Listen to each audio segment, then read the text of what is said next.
Alright guys, welcome back. This is yet another entry for the Iron Forge, round 3. So it's using that top hinge part, which we can find the air intakes here, as well as back here, to give it that curve, and also to hold the cannons, as well as underneath here to give it that tilted look on its stand.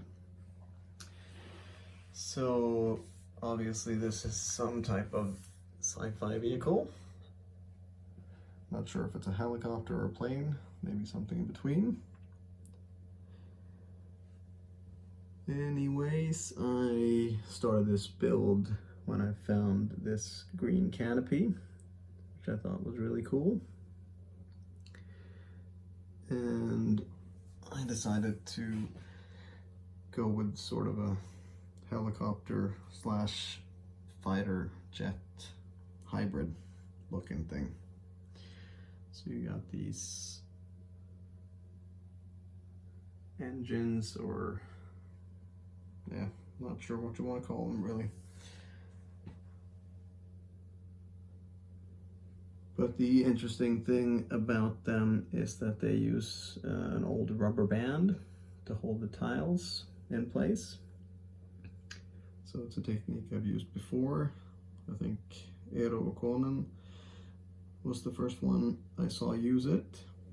So it's really pretty cool technique. So you can see here, or maybe not, but yeah, there is a rubber band or tread in there, and it's got sort of indentations or grooves or something that pokes out a little bit so you can attach tiles.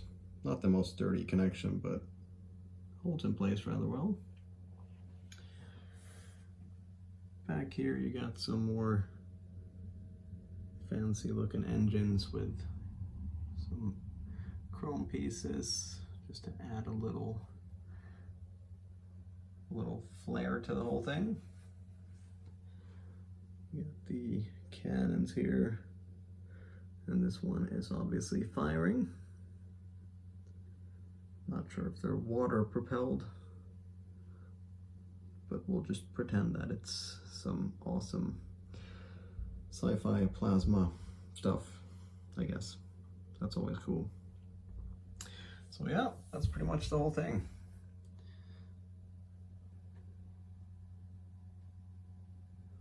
So thank you guys again for watching. Hope you enjoyed it. Until next time.